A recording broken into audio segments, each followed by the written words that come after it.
Federal government's promise to legalize recreational pot use and sales is taking shape. The Federal Task Force on Marijuana has released its report outlining recommendations for legalizing and regulating pot. The task force wants to see storefront and mail order sales to Canadians 18 years of age and older with personal growing limits of 4 plants per person. Now, it says pot should not be sold in the same location as alcohol or tobacco and must be closely monitored to prevent diversions to the black market. Final decisions around the form of retail will be up to provinces, probably working with municipalities and the communities they represent. But certainly there are a number of models which we discuss in the report. But at the end of the day, we are very respectful of the fact that any final decision around that model will be up to the provinces, probably in consultation with municipalities and local communities. And the task force also recommends government support to develop an appropriate roadside drug screening device to deal with impaired driving. Let's check in now with Stephen LeDrew for a preview of what else is coming up on Live at Noon today. Hey, Stephen. We're going to be talking about pot. We're going to have the Prince of Pot in, talking about the recommendations of the McClellan Committee this morning. And we're still efforting for the former Minister of Justice. She finished that press conference a lot later than they thought, but there's a possibility we'll have her here, if not today, we're going to have her here tomorrow talking about exactly this recommendation as to where there's public support for everybody over 18 being able to smoke marijuana. Well, it's a brave new world. Back to you, Steph. For sure. Okay, thanks, Stephen. You're welcome. And coming up next on Live at Noon, we're going to speak to the Prince of Pot, Mark Emery. He's going to tell CB24 Stephen LeDrew what he thinks about the federal government's plan to legalize marijuana.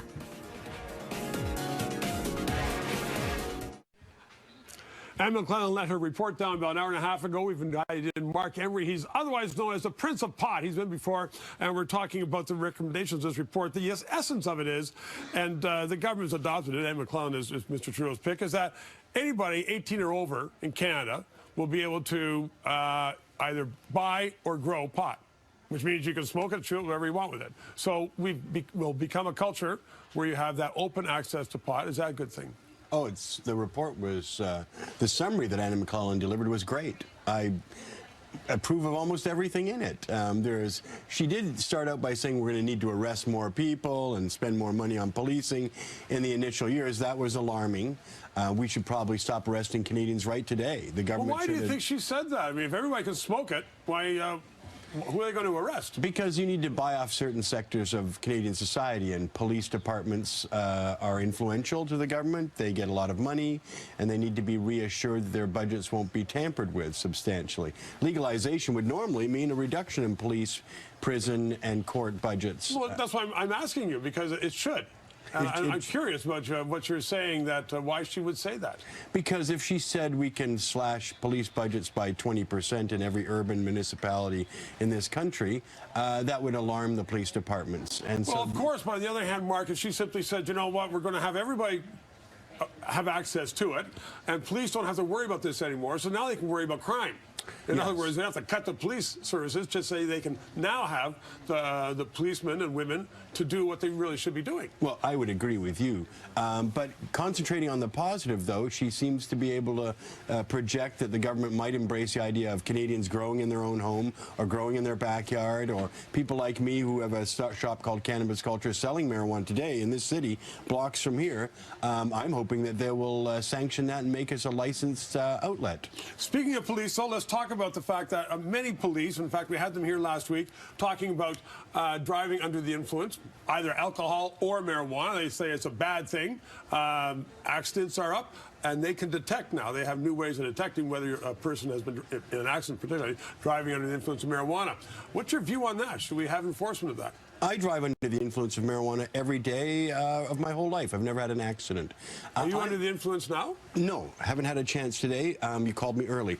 But the thing is marijuana doesn't impair you. I need to address this claim that marijuana impairs you. If marijuana impaired people, I wouldn't advocate for it. Marijuana makes you more self-aware. And therefore, to me, on a daily basis, it makes me a better driver because I'm more aware of what's going on around me, my passenger, the road traffic, the conditions. And I'm not in a rush. somebody is perchance in an accident or a collision, your view, and they're under the influence of marijuana, your view is that they shouldn't be charged with DUI.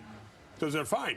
Well, anybody who's impaired is simply impaired. That's all you need to do. You don't need to determine the substance by which they're impaired by. They can be impaired by many things, and they could be impaired by bad thoughts. Right, but you don't get charged with it. But the proof of performance, I mean, the proof of competence is performance. Right. So as long as people are driving well, it shouldn't matter what's inside their system. I would tell you this: marijuana consumers will be better drivers. You'll find that the number of fatal accidents that have marijuana-only instance in them is very rare. Marijuana people simply do not get into fatal accidents very frequently at all, compared to straight people, and especially compared to people impaired by alcohol or cell phones.